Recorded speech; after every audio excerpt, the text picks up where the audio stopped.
നമസ്കാരം. എന്തൊക്കെയുണ്ട് വിശേഷങ്ങൾ? എല്ലാവർക്കും സുഖം തന്നെയെന്ന് വിശ്വസിക്കുന്നു. ഞങ്ങളിവിടെ സുഖമായിരിക്കുന്നു. അപ്പോൾ കുറേ ദിവസമായില്ലേ ഇൻട്രൊഡക്ഷൻ ആയിട്ട് വന്നിട്ട് സുഖം ഉണ്ടായിരുന്നില്ല. അപ്പോൾ നമ്മുടെ നോമ്പ് പ്രമാണിച്ചിട്ട് ഒരുപാട് റെസിപ്പീസ് ചെയ്യണമെന്ന് ആഗ്രഹം ഉണ്ടായിരുന്നു, പക്ഷേ സാധിച്ചില്ല. അപ്പോൾ നമ്മുടെ എന്താ പറയുക, പെരുന്നാൾ വരുന്നേക്കാളും മുമ്പെങ്കിലും കുറച്ച് റെസിപ്പീസ് ഇടുന്നുണ്ട്. അപ്പോൾ അതിൻ്റെ ഭാഗമായിട്ടാണ് ഇന്ന് ഞാൻ വീഡിയോ ആയിട്ട് വന്നിരിക്കുന്നത്. ഇന്ന് ഞാൻ ചെയ്യാൻ പോകുന്നത് ചട്ടിപ്പത്തിരിയാണ്. അപ്പോൾ ചട്ടിപ്പത്തിരി എന്ന് പറയുമ്പോൾ 2 വേർഷൻ ഉണ്ട്, സ്വീറ്റ് ഉണ്ട്, സ്പൈസി ഉണ്ട്. അപ്പോൾ ഇന്ന് ഞാൻ ചെയ്തിരിക്കുന്നത് സ്പൈസി ആയിട്ടുള്ള ചട്ടിപ്പത്തിരിയാണ് കേട്ടോ. അപ്പോൾ ഇന്ന് ചിക്കൻ വെച്ചിട്ടാണ് ചെയ്തിരിക്കുന്നത്. അതേസമയം മട്ടനോ ബീഫോ അല്ലെങ്കിൽ വെജിറ്റേറിയൻസ് ആണെങ്കിൽ സോയ അല്ലെങ്കിൽ മഷ്റൂം വെച്ചിട്ട് സെയിം റെസിപ്പി നിങ്ങൾക്ക് ചെയ്യാവുന്നതേ ഉള്ളൂ. അപ്പോൾ എല്ലാവരും തയ്യാറാക്കി നോക്കുക. അതിനുശേഷം അഭിപ്രായം പറയാനും വീഡിയോ ഇഷ്ടമായിട്ടുണ്ടെങ്കിൽ ഷെയർ ചെയ്യാനും മറക്കരുത്.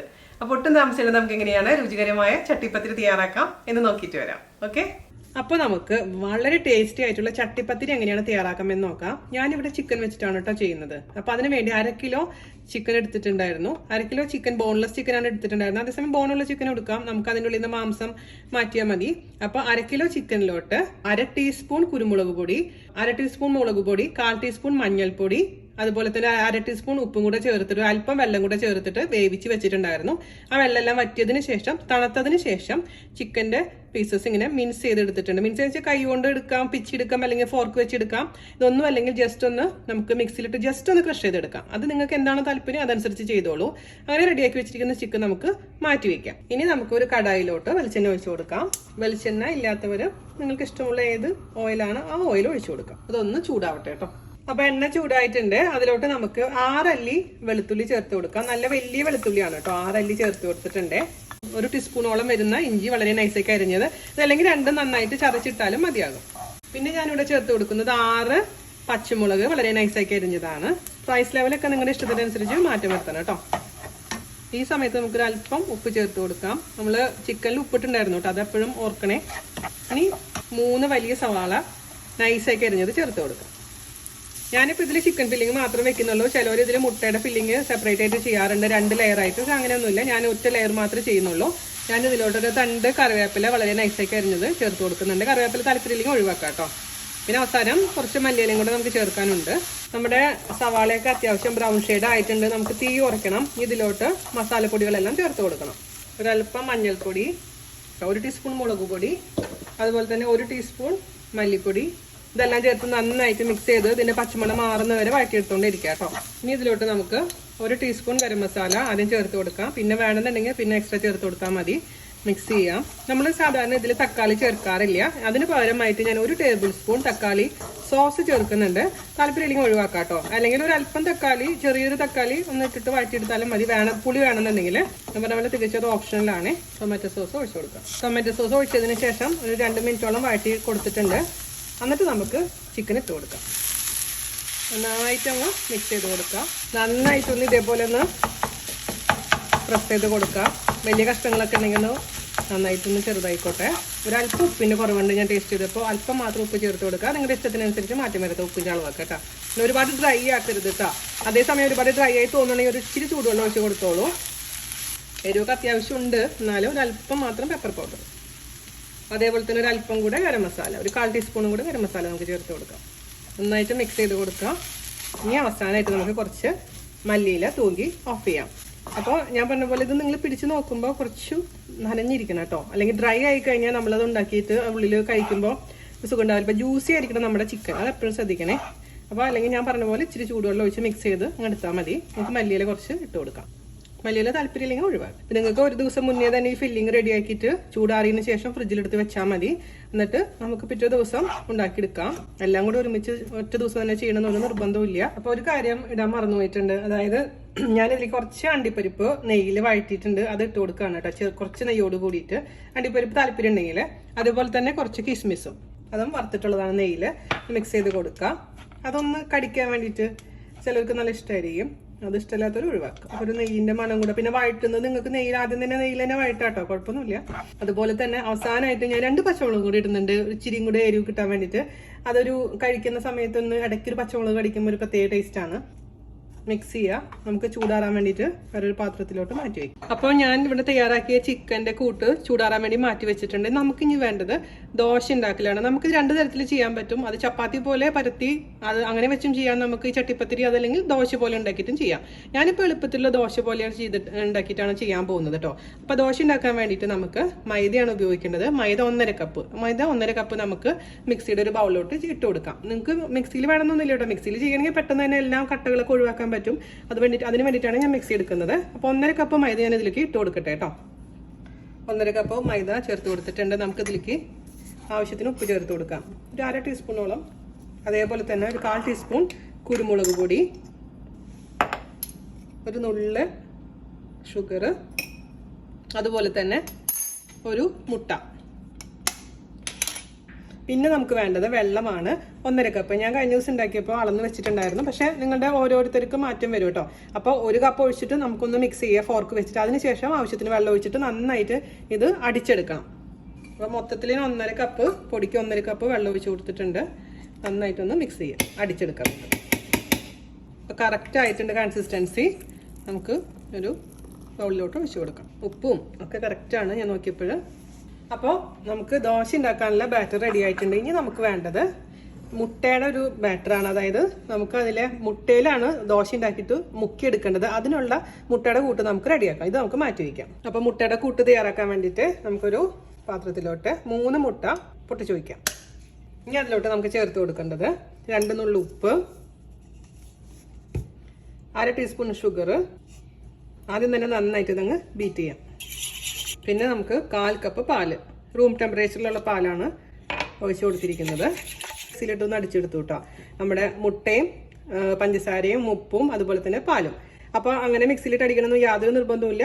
നന്നായിട്ട് ഇതേപോലെ ഫോർക്ക് വെച്ച് അടിച്ചാലും മതിയാവും. ഇനി നമുക്ക് ദോശ ഉണ്ടാക്കാൻ തുടങ്ങാം. ഞാനിവിടെ എന്താ ചെയ്യാൻ പോകണമെന്ന് പറഞ്ഞാൽ ഒരു ദോശ ഉണ്ടാക്കും. അതേപോലെ തന്നെ അപ്പം തന്നെ ഇതിലോട്ട് മുക്കിയതിന് ശേഷം നമ്മൾ സെറ്റ് ചെയ്യാൻ പോകുന്ന പാത്രത്തിലോട്ട് നിരത്തി വെക്കും.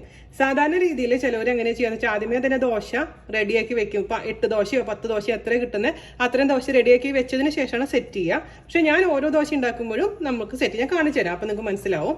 അപ്പോൾ ഞാൻ ഇതേപോലത്തെ ഉള്ളൊരു പാത്രത്തിലാണ് സെറ്റ് ചെയ്യാൻ പോകുന്നത്. കുറച്ച് കുഴിയുള്ള പാത്രം ആവണമെന്ന് മാത്രമേ നിങ്ങൾ നോക്കിയാൽ മതി. നോൺ സ്റ്റിക്ക് ആണെങ്കിൽ അത്രയും നന്നായിരിക്കും. അടിയിലൊന്നും പിടിക്കില്ല. അല്ലെങ്കിൽ കട്ടിയുള്ള നല്ല അങ്ങനെയുള്ള പാത്രങ്ങൾ ഉപയോഗിക്കുക കേട്ടോ. അപ്പോൾ ഞാൻ ഇതിൽ കുറച്ച് നെയ്യ് തടവി വെച്ചിട്ടുണ്ട്. അപ്പോൾ ഇത് നമുക്ക് ഈ പാത്രം നമുക്ക് മാറ്റി വയ്ക്കാം. ഈ ദോശത്തവ ചൂടായിട്ടുണ്ട്. ആ ദോശത്തവയിലോട്ട് നമുക്ക് ഒരു കയ്യിൽ മാവ് ഒഴിച്ചു കൊടുത്ത് ദോശ ഉണ്ടാക്കി എടുക്കാം.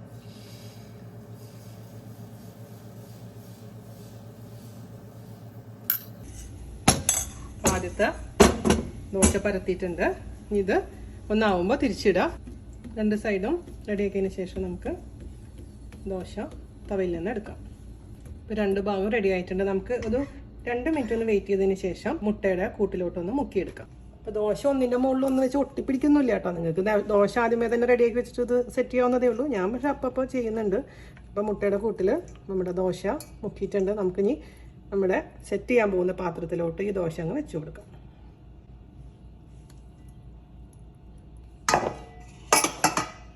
ഞാൻ ദോശ വെച്ച് കൊടുത്തിട്ടുണ്ട്. ആദ്യത്തെ ദോശ ഞാൻ എപ്പോഴും വലുതാക്കിയാണ് ഉണ്ടാക്കാറുള്ളത്. അപ്പോൾ കറക്റ്റായിട്ട് അല്ലെങ്കിൽ നമ്മൾ സെറ്റ് ചെയ്ത് വരുമ്പോൾ കറക്റ്റ് ആവില്ല. ഇതിലോട്ട് നമുക്ക് നമ്മൾ റെഡിയാക്കി വെച്ചിരിക്കുന്ന ഫില്ലിങ് ഇട്ട് കൊടുക്കാം. അറ്റത്തേക്ക് ഒരുപാട് കൊണ്ടുപോകണ്ട. ഓക്കെ, ഇനി അടുത്ത ദോശ ഉണ്ടാക്കാം. അടുത്ത ദോശ ഉണ്ടാക്കിയിട്ടുണ്ട്. അത് ഇതേപോലെ തന്നെ മുട്ടയുടെ മിക്സിലോട്ടങ്ങ് ഡിപ്പ് ചെയ്തെടുക്കുക. 2 ഭാഗത്തും എക്സസ് ആയിട്ടുള്ള മുട്ട ഇങ്ങനെ ഇതിലോട്ട് തന്നെ കളയണം കേട്ടോ. എന്നിട്ട് ഇതിൻ്റെ മുകളിലോട്ട് വെച്ച് കൊടുക്കാം. അങ്ങനെ എത്ര ദോശ ഉണ്ടാക്കാൻ പറ്റുമോ അത്രയും ദോശ. വീണ്ടും ഇതേപോലെ തന്നെ ഫില്ലിങ് വെച്ച് കൊടുത്ത് റിപ്പീറ്റ് ചെയ്തുകൊണ്ടേ ഇരിക്കും. ഓക്കെ, ഇനി ഒരു ലെയറും കൂടെ ഒരു ദോശയും കൂടെ വെക്കേണ്ട അവസാനമായിട്ട്. അതിന് മുൻപായിട്ട് നമുക്ക് അവസാനം ചിക്കനും കൂടെ വെച്ച് കൊടുക്കാം. ഇപ്പോൾ ഇത് 9ാമത്തെ ദോശയാണ് കേട്ടോ അവസാനമായിട്ട് വെക്കാൻ പോണത്. 8 ഓൾറെഡി വെച്ചിട്ടുണ്ട്. നിങ്ങൾക്ക് പിന്നെ മുട്ട ഞാനിപ്പോൾ എടുത്തിരിക്കുന്ന വലിയ മുട്ടയാണ്, അതുകൊണ്ടാണ് 3 എടുത്തിരിക്കുന്നത്. അപ്പോൾ നിങ്ങളുടെ കയ്യിലുള്ള മുട്ടയുടെ സൈസ് ചെറുതാണെന്നുണ്ടെങ്കിൽ നമുക്ക് 4 വരെ ആവാം കേട്ടോ. അതായത് കുറച്ച് ഇതിലേക്ക് ഒഴിക്കണം. അപ്പോൾ ഒഴിക്കാനില്ല എന്നുണ്ടെങ്കിൽ ഒരു മുട്ടയും കൂടി എടുത്തിട്ട് നമുക്ക് നന്നായിട്ട് ഇച്ചിരി കൂടെ പാല് ചേർത്ത് ബീറ്റ് ചെയ്തിട്ട് നേരത്തെ പോലെ ഒരു കൂട്ടുണ്ടാക്കിക്കോളൂ, കുറവ് പോലെ തോന്നുകയാണെങ്കിൽ. അപ്പോൾ നമുക്ക് ചിക്കന് പകരമായിട്ട് ബീഫ് വെച്ചിട്ടോ മട്ടൺ വെച്ചിട്ടൊക്കെ സെയിം പ്രിപ്പറേഷൻ തന്നെയാണ് കേട്ടോ. അപ്പോൾ അതിൽ കുറച്ച് സ്പൈസ് ലെവലൊക്കെ കുറച്ച് ഒന്ന് അഡ്ജസ്റ്റ് ചെയ്യണമെന്ന് മാത്രമേ ഉള്ളൂ.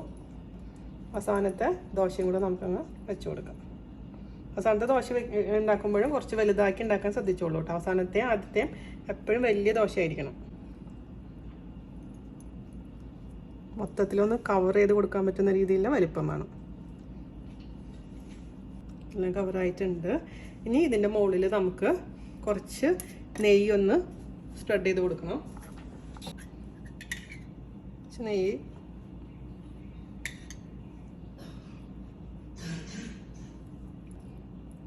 ഇനി എന്താ ചെയ്യേണ്ടതെന്ന് വെച്ച് കഴിഞ്ഞാൽ ഒരു സ്ക്യൂറോ അല്ലെങ്കിൽ ഒരു ഫോർക്കോ ഉപയോഗിച്ചിട്ട് ഇതൊന്ന് കുത്തി കൊടുക്കാം.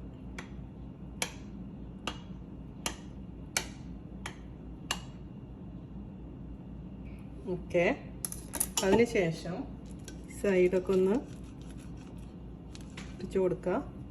ബാക്കിയുള്ള നമ്മുടെ ആ മുട്ടയുടെ കൂട്ടില്ലേ അത് അതിൻ്റെ മുകളിൽ കൂടെ അങ്ങ് ഒഴിച്ചു കൊടുക്കാം. ഉള്ളിലോട്ട് പോവുകയും ചെയ്യും, ബാക്കിയൊക്കെ സൈഡിലോട്ട് വരികയും ചെയ്യും.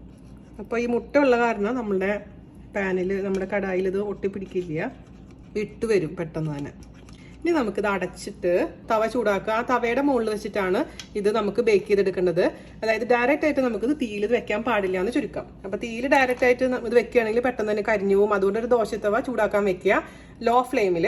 അതിൻ്റെ മേലെ ഇത് വെച്ച് അടച്ച് വെച്ചിട്ട് 20 മിനിറ്റോളം, 20-25 ഓരോ ഗ്യാസ് സ്റ്റവ് അനുസരിച്ച് മാറ്റം വരും, 20-25 മിനിറ്റോളം നമുക്ക് ഒരു സൈഡ് കുക്ക് ചെയ്യണം കേട്ടോ. അപ്പം ഞാനൊരു ദോശത്തവ ചൂടാക്കാൻ വെച്ചിട്ടുണ്ട്, അതിൻ്റെ മുകളിൽ ഇത് വെച്ച് കൊടുത്തിട്ടുണ്ട്. ഞാൻ പറഞ്ഞ പോലെ ഓരോ അടുപ്പനുസരിച്ച് മാറ്റും. 25 മിനിറ്റെങ്കിലും മിനിമം വേണം. എന്നാലും 20 മിനിറ്റ് ഒക്കെ കഴിയുമ്പോൾ നമുക്ക് നോക്കുമ്പോൾ അറിയാൻ പറ്റും നല്ല കളർ ചേഞ്ച് ഒക്കെ വന്നിട്ടുണ്ടാവും. അതിനുശേഷം നമുക്ക് തിരിച്ചിട്ട് അപ്പുറത്തെ സൈഡും കുക്ക് ചെയ്യണം കേട്ടോ. അപ്പോൾ 20 മിനിറ്റ് കഴിഞ്ഞ ശേഷം നമുക്ക് നോക്കാം.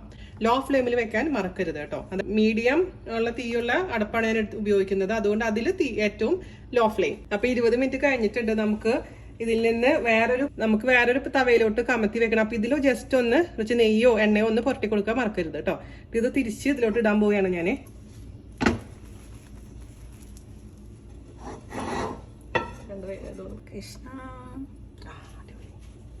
അപ്പോൾ ഞാൻ തിരിച്ചിട്ടിട്ടുണ്ട്, നല്ല പെർഫെക്റ്റ് ആയിട്ട് വന്നിട്ടുണ്ട്. 20 മിനിറ്റ് കേട്ടോ, എൻ്റെ അടുപ്പിൽ 20 മിനിറ്റ് ആണ്. ഇനി നമുക്ക് വീണ്ടും തീ ഓൺ ചെയ്യാം. ലോ ഫ്ലെയിമിൽ ഒരു 5-10 മിനിറ്റ് മാത്രം വെച്ചാൽ മതി, ഈ ബാക്ക് സൈഡ് കുക്കായി കിട്ടാൻ വേണ്ടിയിട്ട്. ഓൾറെഡി കുക്ക്ഡ് ആണ്, എന്നാൽ ഈ ഒരു കളർ കിട്ടാൻ വേണ്ടിയിട്ട് കേട്ടോ. അപ്പോൾ ഇത് 10 മിനിറ്റ് ആയിട്ടുണ്ട് കേട്ടോ, നമുക്ക് തിരിച്ചിടാം. ഇപ്പോൾ 10 മിനിറ്റിന് മേലെ ഇത് കുക്ക് ചെയ്യേണ്ട, അപ്പോൾ കരിഞ്ഞു പോകാനുള്ള ചാൻസ് ഉണ്ട്, അത് ശ്രദ്ധിച്ചാൽ മതി. എപ്പോഴും ലോ ഫ്ലെയിമിൽ മാത്രം കുക്ക് ചെയ്യാം കേട്ടോ. അപ്പോൾ ഞാൻ തിരിച്ചിട്ടിട്ടെ. അപ്പോൾ നമുക്ക് ഇത് ചൂടാറിയതിന് ശേഷം മുറിക്കാം കേട്ടോ.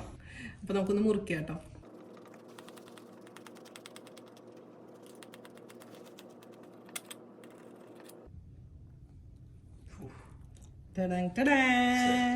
അങ്ങനെ നമ്മുടെ സൂപ്പർ ആയിട്ടുള്ള ചട്ടിപ്പത്തിരി നിങ്ങൾക്ക് ധൈര്യമായിട്ട് ഉണ്ടാക്കി നോക്കാം. അപ്പൊ എല്ലാവരും തയ്യാറാക്കി നോക്കട്ടോ. അതിനുശേഷം അഭിപ്രായം പറയാൻ മറക്കരുത്. അപ്പൊ അടുത്ത അടിപൊളിയായുള്ള റെസിപ്പി ആയിട്ട് വരുന്നവരെ നന്ദി, നമസ്കാരം. താങ്ക്